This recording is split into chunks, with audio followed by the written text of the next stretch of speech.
Жарқыраған қарбыз 15-ші бөлім.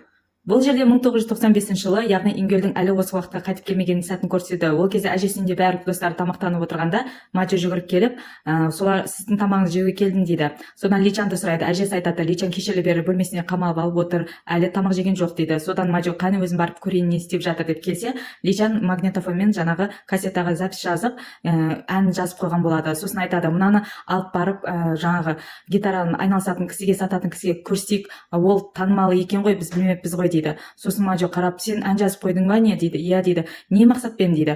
Конкурсқа қатыспаймыз ба дейді. Сол кезде Маджо ұрсады, жынсың ба, біз бандиттармен алысып, сосын бізден жаңағы гитарист, атақты гитарист кетіп қалғанын аз беді саған, соның арқасында біздің топ тарап кетті ғой. Енді саған не керек? Артық тағы да басқа бірдеңе білдіргім келмейді. Одан да тыныш жүрейік дейді. Содан кейін солай айтып шығып кетеді. Ал Личан болса, жоқ, қалайда болсын, өзім сен болмасаң, онда өзім алып барып берем деп, сол кассетаны жаңағы гитара сатушысы болып істейтін кісіні, атақты гитарист бұрында болған екенін естіп барса, ол кісі есікті енді магазин жауып жатқан болады. Сосын Личан жалынып сұрайды, өтініш, мынаны тыңдап көріңізші, ең болмағанда 5 минут дейді. Жоқ, тыңдай алмайын десе, ең болмағанда 1 минут уақытыңызды бөліңізші, қараңызшы дейді. Жоқ, кешір деп, жаңағы дүкен сатушы есікті жауып қояды. Ал Личан болса кешірім сұрап кетіп қалады. Солай көшеде келе жатқан сәтте бір баланың жылап тұрғанын көреді. Сөйтсе ол ойыншығын, ойнап тұрған ойыншығын түсіріп алған еді. Ал бұл уақытта дүкен сатушысына бір кісінің келгенін көрсетеді. Яғни сол уақытта бір ішіп алған кісі машина айдап келе жатып, жаңағы кішкентай баланы соғып кетеді, жаздайды. Бірақ оны құтқарамын деп Личан жүгіріп бара берген кезінде Личанды жаңағы машина қағып кетеді. Содан Личан жарақат алып, кассетасы бір жақта өзі, бір жақта жатып қалады. Жаңағы Ингөлдің ағасымен Оньюдың сөйлесіп отырған сәті, яғни ауруханада тілін сол кезде үйреніп араласып отырған уақытта қыз жаңағы жігіттің роман жазып отырғанын көреді. Сосын сенің жазған романың соңы аварияға соқтығысқанмен біртүрлі болып аяқталған сияқты дейді. Неге деп айтады. Сөйтіп кейін қыз айтады, білмеймін, басқалай қылып өзгертпейсің ба, не үшін сен роман жазып жатырсың, әлде спортты тастап кеттің бе дейді. Жігіт айтады, жоқ, мен спортты тастаған жоқпын, мен бұны ініме көрсету үшін жазып жатыр едім дейді. Неге десе, себебі бұл жай ғана роман емес, бұл менің әкемнің өмірі дейді. Мен ініме осы роман арқылы жеткізейін деп едім, бірақ одан бұрын сен оқып қойдың дейді. Сонда сүйгенімен Ингөлді көрсетеді. Бұл авария фестивальға дейінгі емес еді, бұл басқа уақытта болған авария. Демек, әлі бұл авария болған жоқ дейді. Сонда екеуі бір-бірінің қолын ұстап жүгіріп қашып кетеді, себебі Личан келе жатқан еді. Ал Личан болса, олар түсінбей қалып қояды, бұл не қылықтарың деп. Содан екеуі жүгіріп келіп, бір жерге тоқтаған кезінде Ингөл сұрайды, қашан сонда ол авария дейді. Сол кезде қыз айтады, ертең еске алу күні, демек ертең болады ол авария дейді. Ал бұл уақытта әжесі Чонаға әдемі жаңа киімдер, футболкалар сатып алған еді. Соны өлшеп қарап жатып, бәрі әдемі, саған бәрі жарасады деп айтып жатқан сәтте Личан қызғанып қалады. Сен немене бөтен адамды, яғни өз немерең емес, басқа біреуге киімдер алып, соны мейіріміңді соған төгіп отырсың дегендей қызғанып қалады. Бірақ та қыз естпейтін болғандықтан, әжесінің бірде-бір сөзін естпей тұрғанын, түсінбей тұрғанын біліп, ол барып әжесімен жаңағы Чонаға екеуін сөйлесетіндей, жазысып сөйлесетіндей тақта жасап келеді. Ол жерге жазып, екеуі сұрақтарын қойып, қайтып өшіріп тастап, жауап жазып, солай қарым-қатынас жасай алатындай етіп, өзі де әжесімен Чонанды мәз қылып қуандырып қояды. Содан екеуінің кір жуып, бақытты сәттерді, яғни қуанышты сәттерді, бір-біріне деген махаббаттық сезімдердің пайда болып жатқанын көрсетеді. Содан Ингөлдің Оньюға сенбей отырғанын көрсетеді. Сенбегенде бұлай болуы мүмкін емес дейді. Сонда сен ағаң қате айтты, дұрыс жасамады деп отырсың ба дейді. Ол кейде солай әзілдеп әдеңелер айтып жазу мүмкін ғой, сен жоқ дейді. Жоқ, бұл өтірік нәрсе емес, әкең өмірмен ойнайды деп отырсың ба ағаңды дейді. Ол өзі сондай қызық жігіт, ол білетін затты мен де білуім керекпін, әкем оған айтса, маған да айту керек, олай бізді әкем бөліп жармайды дейді. Жоқ, ол оны сенің әкеңнен емес, ол оны байқаусызда біліп қалған дейді. Сосын қыздың айтып бергенін көрсетеді. Яғни 2022 жылы Маджо танымал болып телефонмен сөйлесіп келе жатқанда, больницаға түсіп қалған жігітпен бірге әкесі сөйлесіп тұрған болады. Сосын ол қастарына келіп, Қаричан, бұл сенсің бе, неге хабарласпай кеттің, қайда жоғалып кеттің дейді. Сол кезде ол біртүрлі қарап баласына айтады, сен қазір жоғарыға бара бер, мен қазір дәрігермен сөйлесемін де қайтамын деп, ана кісіні танымайтындай бұрылып кетіп қалады. Сол сәтте ол кісіге де менеджер келіп бірдеңе айтып жатқан кезінде, содан екеуін лифтке көтеріп бара жатқанда жаңағы жігіт сұрайды. Содан телефонынан көрсетеді, мен Хаунқон, Личанның баласымын, сіз кімсіз деп. Содан жаңа кісі айтады, мен сенің әкең бала кездегі досымын, мектеп кезде бірге айырылмай жүретін едік дейді. Содан кейін жаңағы Нұхы сұрайды, шынымен де менің әкем бала кезде сөйлей алған ба дейді. Яғни құлағы естіген ба деп сұрайды. Содан Онюдың сенің әкең қасында жаңағы кісі кезінде уақытында дәл уақытында қасында болмағаныма қатты өкінемін деп айтқан сөзін естігенім бар, бірақ ол кісінің кім екенін білмеймін дейді. Сосын жігіт ойланып отырып, бұл Маджо ғой дейді, Маджо болу керек дейді. Себебі ол топтың жұмыстарымен әрдайым жүретін, сол күні ол әкем қасында бола алмауы мүмкін, себебі оның да әкесінің өзінің жұмыстары бар еді дейді. Бірақ қызық, неге ол өзін кінәлайтын болса, менің әкеммен араласпай кеткен дейді. Сол кезде қыз айтады, ол Маджо емес, бұл сенің әкең, олармен араласпай кеткен дейді. Инхо маған айтқан еді, ол сенің әкеңнен өзі не үшін екенін себебін сұрап білгені сөйлескендігі жайлы дейді. Әкесі айтады, мен өзімнің бала кездегі достарымды көрген кезінде мен біртүрлі болам, себебі олар маған аштынарлы көзбен әрқашан қарайтын дейді. Ал ол маған ауыр тиетін еді дейді. Мен сенің әкеңді түсінем, оған оңай емес дейді. Сосын Ингөл ойланып отырып, ол кімге баруы мүмкін сол күні дейді. Меніңше жаңағы дүкен сатушысына барды, себебі гитарамен сол кісіні жақсы ойнайды деп естіген едік, бұрында гитарист болған деп естіген едік. Сол кісіге барған шығар дейді. Бірақ егер де сол кісіге баратын болса, демек сол жақын жерде, сол маңайда болған болу керек бұл авария сол күні дейді. Сонда қыз айтады, ертең ештеңеге қарамай Личанның жанында бол. Ең бастысы Личанды жіберіп алма. Егер де жіберіп алсаң да, мен сол жерде боламын. Сонан соң екеуміз Личанды бірге құтқаратын боламыз, бұл апаттың алдын аламыз. Әзірге аспанда 2 ай пайда болмай жатқанда біз екеуміз үлгереміз бірге бірігіп дейді. Осылайна екеуі келісіп, жігіт үйіне қайтайын деп шығарып есіктен шығып жатқан сәтте, екеуі қоштасқан сәтте, жігіт айтады қызға, оны ю деп өзінің атымен шақырады. Қыз оған мәз болады, сен мені өз атыммен шақырып жатсың ба деп. Содан жігіт келіп құшақтап алып, рахмет, осында қалуымның тағы бір себебі сенсің дейді. Міндетті түрде 2023 жылға бірге оралайық. Мен сенің жақсылығыңды 1000 есе қайтарамын дейді. Сонда қыз айтады, 1000 есе ол аздық қылады, бірақ сол кезде кездесеміз деп үміттенемін дейді. Яғни 2023 жаңа ар жақтағы өмірде. Содан кеш батып, Ингөл үйге келе жатып, аспандағы айға қарайды. Айға қарап тұрған сәтте оның қасына 2 полицейский жігіт келеді. Олар айтады, біз полицейденбіз, сізді алып кетуге келдік, себебі сіз Чона ханымды ұрлап кетті деген айыппен айыпталып тұрсыз дейді. Содан жігіт олармен бірге кетеді. Жолда кетіп бара жатып, полицей участогінен өтіп кеткенін байқап, артта қалып қойды ғой, мен қайда алып бара жатсыздар дейді. Содан түсінеді оның жаңағы жалдамалы полицей екенін. Содан қызметкердің біреуі директор ханымға хабарласып, не істейік, Ингөлді алып кеттік дейді. Сол кезде оның бәрібір бұл жерде ешкімі жоқ, өлтіре салыңдар дейді.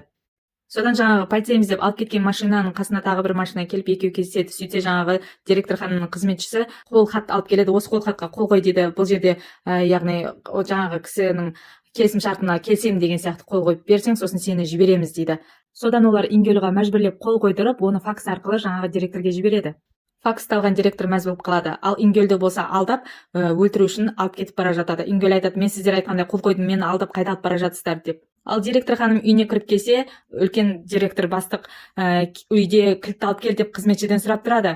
Сосын қандай кілтті сұрап жатырсың дегенде, бар алып кел дедім дейді. Қызметші жүгіріп барып кілтті алып келеді. Әйел кісі, не істейсіз, ол жай ғана қойма ғой дейді. Сосын сен араласпа, одан да қазір өзің ашып бер бұл есікті дейді. Сосын жаңағы әйел кісі өзі үндемей ашады. Сосын кіргізсе, шынымен де қойма сияқты барлық заттар жиналып тұрған болады. Әйел кісі, сіз маған сенбейсіз ба, бұны қойма деп айттым ғой сізге дейді. Сонда директор оған жаман қарап, жаңағы киімдерді артынан жаңағы қызының салған суреттерін көріп қалады, айқайлайды. Сен не істегенсің осыншама уақыт менің қызыммен дейді. Сол кезде директор ханым айтады, ол тістеп, жылынып, барлық заттарын сындырып, көнбей кетті маған, сосын осы бөлмеге өзі қамалып алатын еді деп өтірік айтады. Содан кейін мен оған осы бөлме ыңғайлы шығар деп, кейде осы бөлмеге менде қалдырып кететін, мән бермейтін деген сияқты айтады. Содан әкесі жынданады. Сен босатыласың жұмыстан, жаңа қызметкерлерден сұрайды, сендер не істедіңдер дейді. Сосын олар айтады, біз осы ханымның айтқанын істедік дейді. Сендерде жүрек бар ма, не деген жауызсыңдар, бәрің жұмыстан босатыласыңдар деп айқайлайды. Солай бөлмеден шығып жынданып шығып келе жатқанда артынан жаңа директор ханым да келіп, мен себептен себепсіз кете алмаймын, үйден де мектептен де дейді. Сонда директор айтады, қандай себеп саған керек болып тұр дейді. Мен түсінбеймін, сіз кімнің сөзіне сеніп тұрғаныңыз, қандай себептеріңіз айтып тұрғаныңызды, мүмкін сізге Ингөл бірдеңе айтты ма деп сұрайды. Сонда директор айтады, ал айтшы, соңына дейін айтып қалған, не айтқың келіп жатыр дейді. Сіз білесіз бе, оның не істегенін? Ол сіздің қызыңызды алып кетіп, бізден ақша талап етті. Мен оны компанияға әсері тимесін деп, полицейға хабарламай, өзім адвокатқа тапсырдым дейді. Ол болса ақшаны алып бұл жерден қашып кетті. Қалай сіз сондай адамға сенесіз деп атқанда, есік ашылып, бұл жерден Ингөл кіріп келеді. Оны көрген директор ханым аң-таң болып тұрып қалады. Сонда Ингөл келіп айтады, сіздің бетіңізде жазылып тұр ғой маған деген сұрағыңыз, неге сен бұл жердесің, қаяқта жүзіп кетпеуші едің деген сияқты сұрақ туындап тұр ғой, иә дейді. Содан бізге Ингөлдің қалай жаңағы адамдардың қолынан құтқарып шыққанын көрсетеді. Яғни әкесінің көмекшісі оның артынан аңдып жүрген болатын, видеоға түсіріп, тек уақытында көмектесе алмады, себебі оған доказательство керек болғандықтан артынан түсіріп жете алмай жүрген еді. Яғни доказательствоны дәлелдеу үшін соңына дейін түсірген болатын. Сол құтқарып Ингөлді алып келген еді.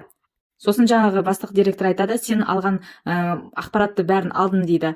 Сосын жігіт айтады, мен қуаныштымын, сіз барлық ақпаратты уақытында алып әрекет жасағаныңызға дейді. Содан ол қағаздарды көрсетеді. Саған себеп керек болып тұр ма еді? Міне сен налог төлемеге қашқаның үшін және де пара алғаның үшін, жауапкершілікпен қарамағаның үшін дәлелдерді алып келіп көрсеткендей болып қағаздардың бумагаларын көрсет, көшірмесін менің көмекшімнен аласың, бұл үйден кет дейді. Ал әйел болса директор деп артынан жүгіріп барып қалып қояды. Ал Ингөл сол сәтте айтады, мен сізге ескерткен едім ғой, өтірігіңіздің арты ашылатынын және де сіз әрқашанда бұлай тәтті өмір сүрмейтініңіз жайында ескерткен едім ғой дейді. Бұл уақытта тамақ дайындап жатқан Чонаны көрсетеді. Ол достарына және де үйдегілердің бәріне тамақ дайындап алып келген кезінде бәрі о керемет көрінісі әдемі екен дейді. Ал жеп көрсе дәмі болмайды, балалар шаруаларым бар еді деп олар тұрып кетіп қалады. Ал Ингөл және оның әжесі тамақ өте дәмді болған екен деп жеп отырады.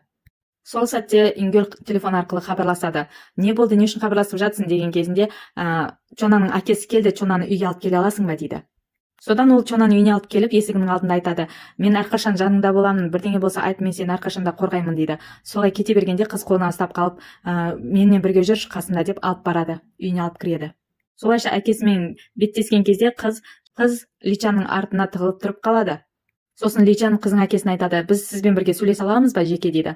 Сосын Ингөл айтады, неге олай істеп жатсың деп. Личан айтады, бәрі жақсы уайымдама дейді. Сосын Ингөл Чонаны алып кетеді дағыны, Личан директормен сөйлесуге кабинетте қалады. Келесте саған шай жасап беретін боламын, бірақ мен қазір барлық қызметкерлерді жұмыстан қуып жібердім дейді. Сол кезде Личан сөйлейді, менің әжем тілін, ишара тілін білмейді, бірақ Чонамен өте көп және жақсы сөйлеседі дейді. Осыдан менің түсінгенім, егер де шын жүрекпен бірдеңені қаласаң, бәрін жасауға болады екен дейді. Сосын айтады, сізге тек көп үйрену керек, яғни мына ишара тілін үйренетін кітап маған енді бұл керек емес, сізге керек болып қалады деп алып келдім дейді. Маған қамқор болатын менің әкем болған жоқ, бірақ мен Чонаның әкесі бар шығар деп ойладым дейді. Ол сөздер директордың жүрегіне қатты батып кетеді.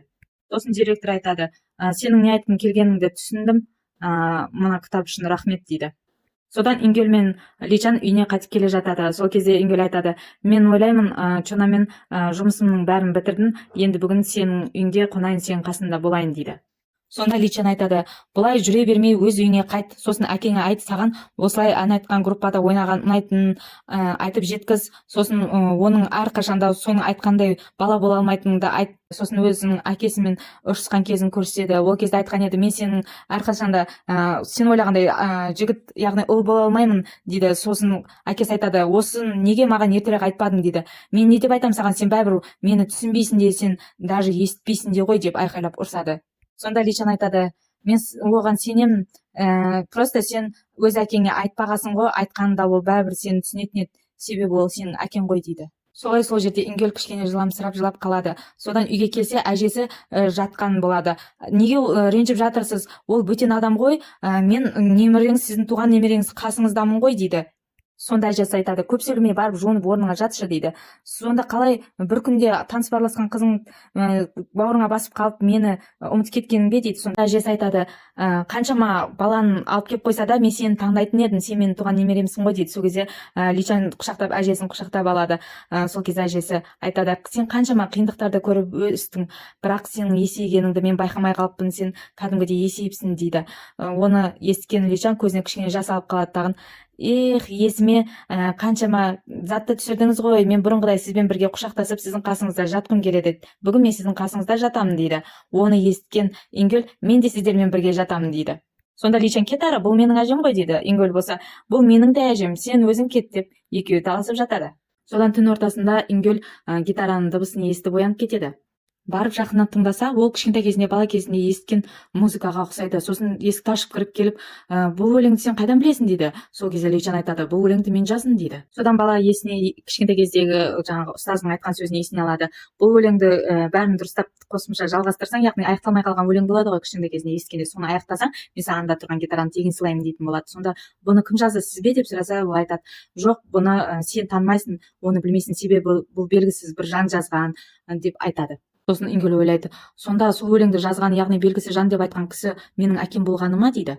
Бірақ ол бұны қайдан естіп алды екен деп ойланып тұрғанда Личан айтады, сен не ойлап тұрғаныңды білмеймін, бірақ маған кедергі келтіріп тұрсың, есікті жапшы дейді. Содан Ингүл келіп Личан қасына отырып, шынымен де бұл сенің өлеңің ба, сен өзің жаздың ба дейді. Сонда Личан айтады, сен маған сенбейсің ба, әлде менен күдіктеніп тұрсың ба, менің қолымнан бұны келмейді деп отырсың ба? Әрине мен жаздым дейді. Сонда Ингүл айтады, жоқ олай емес, тек бізге конкурсқа, яғни фестивальға арналған әніміз бар ғой, сен тағы да не үшін ән жазып жатырсың дейді. Сонда Личан айтады, бұл қоштасу әні ретінде, себебі мен группадан кетемін фестивальдан кейін, әжемнің арман тілегін орындаймын, оқимын дейді. Мен бұл әнді жазуымның себебі менің жарқыраған жастық шағымнан естелік болып қалсын дегенім дейді. Сонда Ингүл айтады, сен сонда музыканы тасып кетпексің бе дейді. Личан айтады, жоқ, бұл жай ғана менің жастық шағымнан естелік ән болып қалады. Ал мен оқуға түссем, ол жерде де әнмен айналысуды жалғастырамын дейді. Мен негізгі қайырмасын ойластырдым, тек басы мен соңын қалай ойластыруды білмей отырмын деп қағазына қарап тұрғанда, Ингүл ішінен оның арманы орындалсыншы деп тілейді. Сосын айтады, кел екеуміз бірлесіп жазайық, онда мен саған көмектесейін дейді. Сонда Личан, шын айтасың ба? Әрине дейді. Сонда Ингүл айтады, бірақ сен оның орнына маған екі нәрсеге уәде беруің керексің дейді. Сол кезде Личан, сенің босқа осылай жайдан жай келіспейтінін білгенем дейді. Сосын жарайды, айт дейді. Ингүл болса, бірінші, сен бұл әнді ешкімге тыңдатпау керексің, көрсетпеу керексің, фестивальға дейін сыр болу керек дейді. Жақсы, тағы не деп сұрайды. Екіншісі, ертең ешқайда шықпай үйде болуың керексің дейді. Сонда Личан, сен тағы да бастадың ба бұрынғы қырсықтығыңды дейді. Сонда Ингүл айтады, мен саған бұны түсіндіріп айтып жеткізе алмаймын, бірақ оның бір себебі бар дейді. Сол кезде Личан, жарайды, келісемін дейді. Ингүл түсінбей қалады, не үшін деп. Неліктен сен себебін білмей тез келісе қалдың деп сұрайды. Ойлап қарасам, сен мен үшін бәрін істеп жатқан сияқтысың, сол үшін мен келістім дейді. Содан Личан Ингүлға гитараны беріп, ал бастайық кәне дейді. Магнитофонды алып, ұмытып қалуым мүмкін, одан да осында жазып алайыншы деп айтады. Сол кезде Ингүл Личанға қарап, ішінен өтінем оның арман мақсаттары орындалсыншы, жастық шағы осылай керемет жарқырап өтсінші дейді.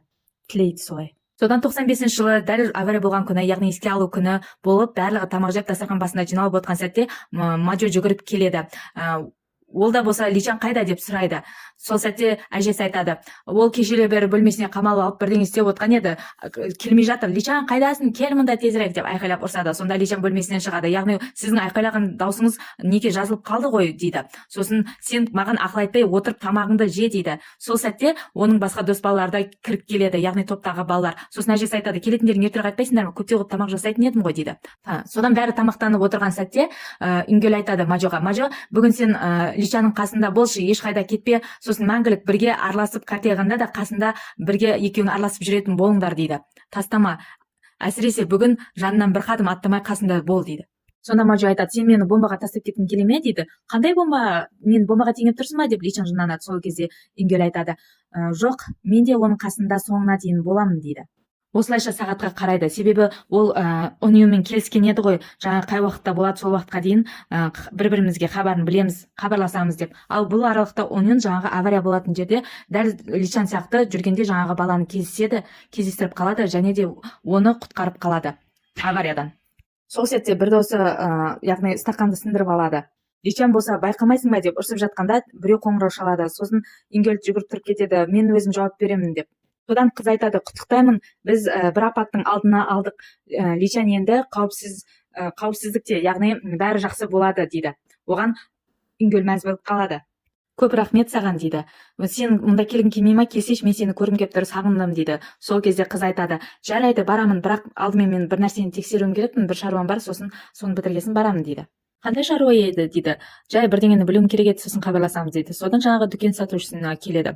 Енді кіре берем деген кезінде ол жерден сүйген шығып келе жатқанын көреді. Яғни Онюн қарап қалып, бұл жерде мамам не істеп жүр деп, бірақ тығылып қалып үлгереді. Анасы, яғни сүйген таксиге отырып кетіп қалады. Оның артынан лезде такси ұстап, ол да артынан қалмай таксимен артынан ізденіп жүріп келе жатып машинада анасының айтқан сөзін есіне алады. Яғни анасы кезінде мен де жас кезімде үйден қашып кеткен едім дейді. Не үшін деп сұраса, өзінің биологический, яғни әкемді кездестірейін деген едім. Сол кісімен сөйлесуім керек еді, сол үшін де қашып кеткен едім. Мен де жас кезімде бірнеше заттарды істегенмін деген сияқты айтады. Сосын ол сонда сен әкеңді бір-ақ рет көрдің бе, әлде тағы да көрдің бе деп сұраса, иә, сонда сол кезде ғана бір-ақ рет кездесіп көргенмін. Сосын ол қайтыс болған кезінде ғана жерлеу рәсімінде келіп көрдім дейді. Одан кейін көрген жоқпын дейді. Сол сәтте көлік тоқтап қалады, себебі бағдаршамда қызыл түс жанып тұрған еді. Жүгіріп келе жатқан Ингельді көрсетеді. Ол Сигеннің мұңайып отырғанын көріп, жүгіріп келіп не болды деп сұрайды. Сен маған сосын хабарын айтам деген едің, сол бойы жоқ болдың ғой, бірдеңе болып қалды ма деп уайымдадым дейді. Не болды айтсаңшы деген кезінде қыз, мен барлығын тексерген едім, бірақ бір затқа күмәні болған еді, соны тексердім дейді. Сол күні дүкен сатушысы кездескен жан менің анам болып шықты дейді. Яғни сол үшін де ол кісі Личанмен кездесуден бас тартқан еді дейді. Бұл сәтте достарының Личанды күтіп отырғанын уақытын көрсетеді. Олар Личан қайда, Ингель қайда, неге екеуі жоқ деп отырады. Қазір келем деген еді ғой, Личан жоқ қой, не істейміз деп іштары пысып отқан кезінде магнитофонды көріп қалады. Бұл жерде демозапис тұрған сияқты, тыңдап көрейік деп басып қалса, жаңа өлең жазылған кассета ойнай бастайды. Сосын жігіттердің бәрі таңқалып тыңдап отырған сәтте Личан да кіріп келіп қалып, жоқ, сендерге тыңдауға болмайды деп өшіріп қояды. Достары, бұл өлеңді Ингель екеуің ғана айтпақшысыңдар ма, бізсіз дейді. Сонда жоқ, не деп отырсыңдар, бұл жай біз екеуміздің жазған өлеңіміз ғой дейді. Онда неге оны естіртпей бізге тыйым салып отырсың дейді. Сол кезде Личан айтады, себеп бар, бірақ мен оны сендерге айта алмаймын деген кезде Маджо кассетаны алады тағын. Мен де ойлаған едім, жалғыз ғана бір әнмен шығамыз ба деп, әлде сендер осы әнді жазып қойыпсыңдар. Керемет атауы да. Сен түсінбейсің ба, мен саған айттым ғой, мен Ингель келгенше күтем, ешкімге ештеңе бермеймін, тыңдатпаймын дейді. Сонда Маджо достармен бірге оны ұстап кассетаны тартып алады. Маджо айтады, мен қазір бұны дүкен сатушы гитаристтен барып сұрап біліп келемін деп жүгіріп кетіп қалады. Бұл сәтте Ингель одан сұрайды, не үшін ол келді, не үшін именно сол кісіге жолықты деп сұрайды. Сол кезде қыз айтады, себебі ол менің атам дейді. Сен не деп тұрсың, сенің атаң физика пәндерінің мұғалімі емес пе десе, жоқ, ол кісі тек асырап алған нағыз әкеміз, атамыз сол жан дейді. Содан Ингель ойланып қалады. Сол сәтте қыз не болды деп сұраған кезде, біз сенімен бұрында да кездескенбіз дейді. Қыз қалай сонда, қашан деген кезінде, сендер аталарыңды жерлеуге келген кезінде сол жерде жылап тұрған бала мен едім дейді.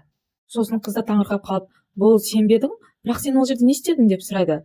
Кім болып келеді ол кісі саған дейді. Сонда жігіт айтады, ол менің ұстазым еді, маған үйретті бәрін дейді. Мені музыкаға және де кода деген сөзді айтып түсіндіріп үйреткен сол кісі дейді. Маған дәл қазір сол кісімен жолығу керек деп жүгіріп кетіп қалады. Бұл уақытта Маджо кассетаны алып уже жетіп қалған еді. Артынан Личан қуып жетіп келіп, қолынан жұлып алып қояды. Мен уәде бергенмін Ингельға, бұлай істей алмаймын, ешкімге көрсетпеймін дейді. Сол кезде Маджо айқайлайды, қашаннан бері сен оны тыңдайтын болғансың деп. Сол сәтте Маджоға әкесі хабарласып қалып, ол кететін болып қалады. Содан Ингельді көрсетеді, ол да жүгіріп келе жатқан еді. Қалайша мен оны танымадым, қалайша мен ол кісіні білмедім, сезбедім деп ойланып келе жатқанда, оны көлік соғып кете жаздайды. Сол сәтте оны Личан құтқарып қалып, өзі сол көліктің астына түседі. Сол сәтте Личанның кассетаға жазып қалған сөздерін көрсетеді. Ол айтады, рахмет саған, маған барлық шынайы махаббатыңды бөліп, маған әке бола алдың. Келесі өмірде мен саған әке болуға уәде беремін дейді. Содан Ингельді көрсетеді. Ол әкесінің қасына еңбектеп келіп құшақтап, сен мені естіп тұрсың ба мені деп айқайлап жылай бастайды. Мені кешірші әке деп жылаған сәтте 15-ші бөлім аяқталады. Біздің каналға тіркеліп лайк басуды ұмытпаңыздар. Келесі кездескенше.